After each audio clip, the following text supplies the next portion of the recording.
कर्पूरगौरं करुणावतारं संसारसारं भुजगेन्द्रहारं सदा वसन्तं हृदयारविन्दे भावं भवामि सहितं नमामि। बुलंद गवार हरि बोल। नमस्कार दोस्तों, स्वागत करता हूँ आप सभी को मेरे इस YouTube चैनल में द भक्ति टॉप्स विद अर्क ज्योति। तो मैं आप सभी को मेरे सारे वीडियो में मेरे इंट्रोडक्शन स्पेशली में बोला हूँ कि मैं उड़ीसा के कल्चर को आपके पास लेकर आऊँगा। उड़ीसा के कल्चर के बारे में मैं आप सभी को बताऊँगा। ये बात का मैं आपको हमेशा बोलता हूँ, आपसे हमेशा इसके बारे में इंट्रोडक्शन करता हूँ। पर इसी के साथ साथ मैं आप सभी को अलग भगवान जैसे उड़ीसा के कल्चर के अलावा भी और कल्चर जैसे छठ पूजा हुआ और ऐसे सब पूजा के बारे में मैं आप सबको वीडियो के माध्यम से बताया था। तो आज मैं आप सभी को इस वीडियो के माध्यम से मैं सारे देवात्मा को ध्यान में रखते हुए हम उड़ीसा के एक त्यौहार के बारे में बोलने वाले हैं।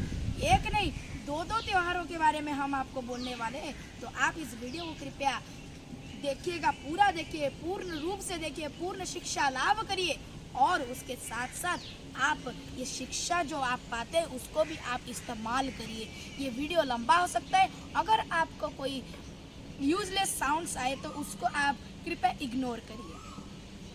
तो मैं आप आज जो एक त्योहार है, उड़ीसा के जो दो त्योहारों के बारे में बोलने वाला हूँ, वो पहला त्योहार का नाम है पणा संक्रांति।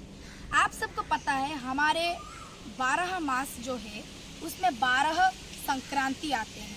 हम कई संक्रांतियों को बहुत धूमधाम से मनाते हैं, त्योहारों के रूप से मनाते हैं, और कई संक्रांतियों को ऐसे मनाते हैं, बस भगवान जी का पूजा करके मना छोड़ देते हैं। जैसे किसी के इलाके में निर्जला एकादशी का जैसे व्रत होता है, पर एकादशी अनेक आते हैं और निर्जला एकादशी को हम थोड़ा और मान्यता देते हैं। तो उसी हिसाब से संक्रांति में भी वैसे होता है।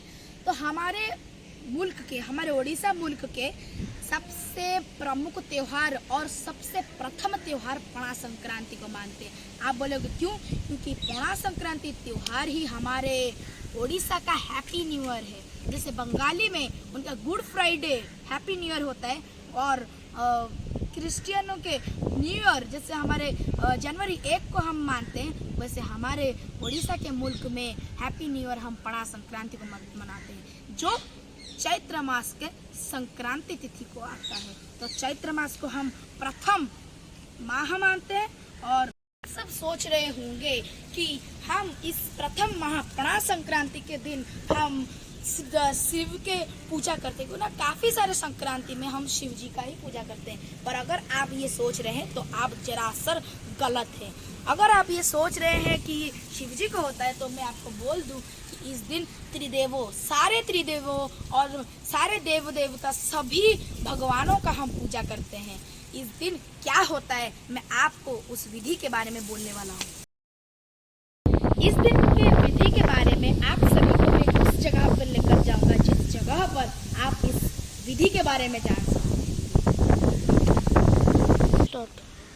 इस दिन आप वृंदावती यानी तुलसी मैया जी का पूजा करेंगे। इस दिन को हम तुलसी माता जी को अहम भूमिका देते हैं। और आप सबको पता है कि तुलसी देवी को हम सब देव देविका के, आप सभी को मैं इसके विधि के बारे में बोल दूं।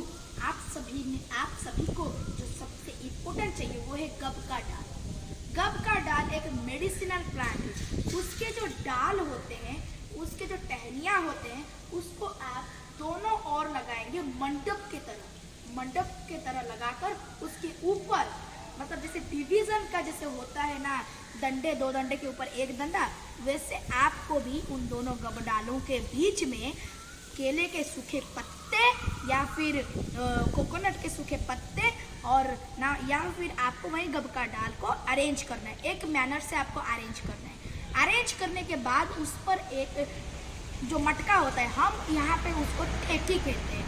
ठेकी, उस ठेकी में एक उसके नीचे जो ये अगर ठेकी है, उसके नीचे यहाँ पे एक छोटा सा छेद कर दीजिए किल के माध्यम से, या फिर रेडीमेड वो मिल जाता है आराम से हमारे ओडिशा में। अगर आप अगर कोई ओडिशा में नहीं हो तो वो आप खुद को अरेंज करना पड़ेगा। उस छेद पर आप सभी को एक दूब का घास या फिर एक कुश को रखना है, अरेंज करना है वहाँ पे। फिर उसको ऐसे लटकाना है उसी सूखी डालों से, केले के सूखी डालों से आपको अरेंज करना है। उसके बाद उसमें सिंदूर लगाइए, चंदन लगाइए, उसको थोड़ा सा डेकोरेट कीजिए, पुष्प लगाइए, और पुष्प से डेकोरेट करने के बाद आम के डाल और ग्रीन मैंगोस के द्वारा भी आप उसको डेकोरेट कीजिए। इस त्योहार को महाविषुव संक्रांति कहा जाता है। इस दिन आप सभी को तुलसी मैया को अति डेकोरेट करके उनको पूजा करना है। इस दिन आप सभी को उस जो होता है उस ठेकी पर उसमें सत्तू, फल और अन्य गुड़, चीनी, दूध और आम के छोटे छोटे काट के उसको बनाना है। उसको एक मिक्सचर टाइप का बनाकर वहाँ पे आपको डालना है और उसमें पानी अर्पण करना है। ये आपको अगले संक्रांति तक करना है जब भी आप करेंगे। और वहाँ पे आपको पुष्प से सजाना है, तुलसी मैया को पूजा करना है। उनको पूजा करने के बाद ठेकी का पूजा करना है, और उसके ये खत्म होने के बाद आप उसके बाद अपने अलग काम करिए, अलग रिचुअल्स आप करिए इस दिन। आप सबको मैं बोला था कि ये चैत्र संक्रांति को आ रहा है, ये पणा संक्रांति यानी कि ये कल आ रहा है। तो अगर आप तैयारियां नहीं की हैं तो तैयारी कर दीजिए। अभी मैं जो आपको द्वितीय त्योहार के बारे में बोलने वाला हूँ वो होगा हनुमान जयंती। आप तो अभी चकित हो गए होंगे क्योंकि हनुमान जयंती तो चला गया है राम नवमी के तिथि के दिन। अभी ये एक नया हनुमान जयंती कहाँ से आ गया? अगर आ गया तो वो नए हनुमान कौन है? तो मैं बोल दूँ, हमारे उड़ीसा के रिचुअल अलग है, आपके रिचुअल भी थोड़े बहुत अलग है। मैं ये बोल दे रहा हूँ, रामनवमी के दिन हम रामनवमी मनाते हैं, हनुमान जयंती आता है इस त्योहार के कितने दिनों के बाद आता है। जैसे यहाँ पे 14 अप्रैल को हनुमान जयंती आया है, पणा संक्रांति की तिथि के दिन हनुमान जयंती आता है। ये आप हमारे उड़ीसा के रिचुअल के अनुसार आप ध्यान रखिए। इस दिन आप क्या करें मैं वो बताता हूँ। हनुमान जयंती सुन रहे हैं तो ये हनुमान जी का ही विश यू हैप्पी बर्थडे है। तो मैं आप सभी को बता दूं इस दिन आप क्या करेंगे।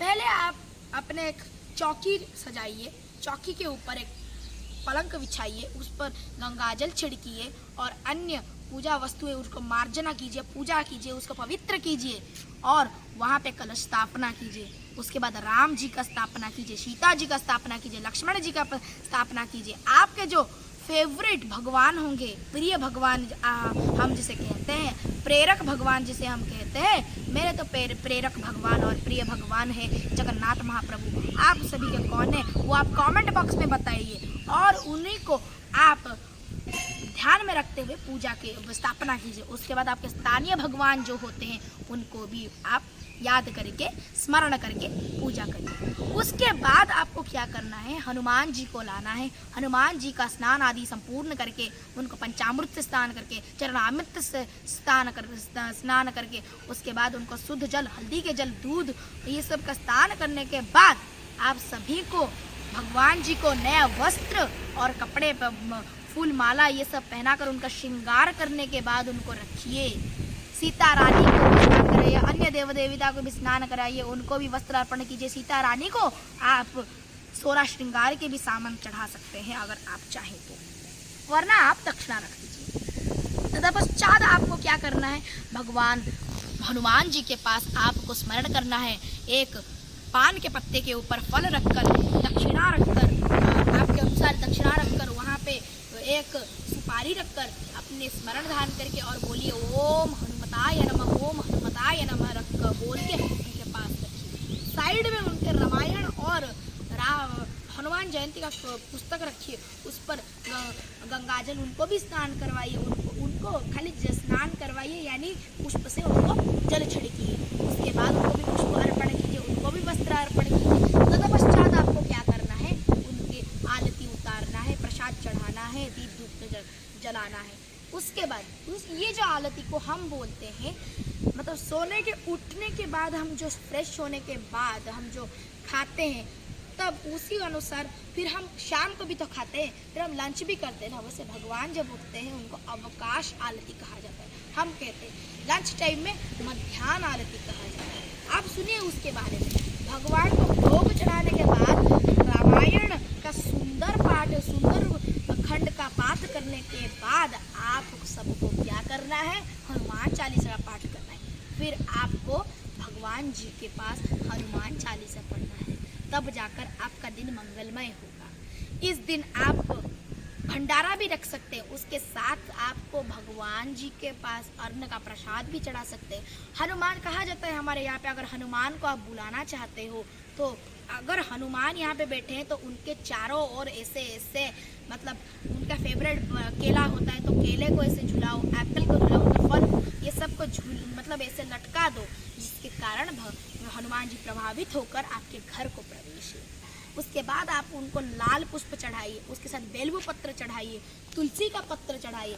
उसके साथ साथ आप अरख का जो पत्ता है ना, आंकड़े का पत्ते, आंकड़े का फूल चढ़ाने के बाद आंकड़े के पत्ते के सहायता से वहाँ पे हनुमान जी के सिंदूर के से राम शब्द का लिखिए। राम शब्द लिखने के बाद 7 तो पत्ते में आपको राम लिखकर उनके पास अर्पित करना है, और उनको आप माला बनाकर भी पहन सकते हैं।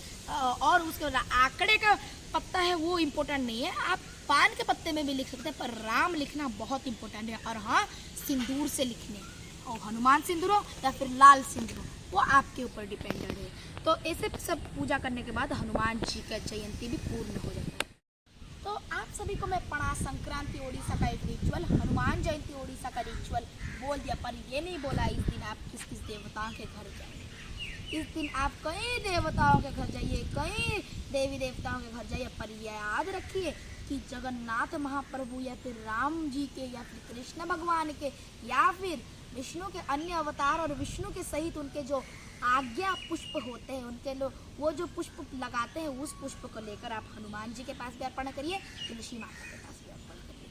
अगर आपको आज के वीडियो इंफॉर्मेटिव लगा और आपको ये वीडियो अच्छा लगा तो आप इस वीडियो को लाइक कीजिए, शेयर कीजिए और कमेंट करिए। और हाँ, मैं बीच में जो कमेंट किए बोला था, कमेंट करिए आपके प्रिय भगवान कौन है, उसको भी आप मेरे इस कमेंट बॉक्स में कमेंट कर दीजिएगा।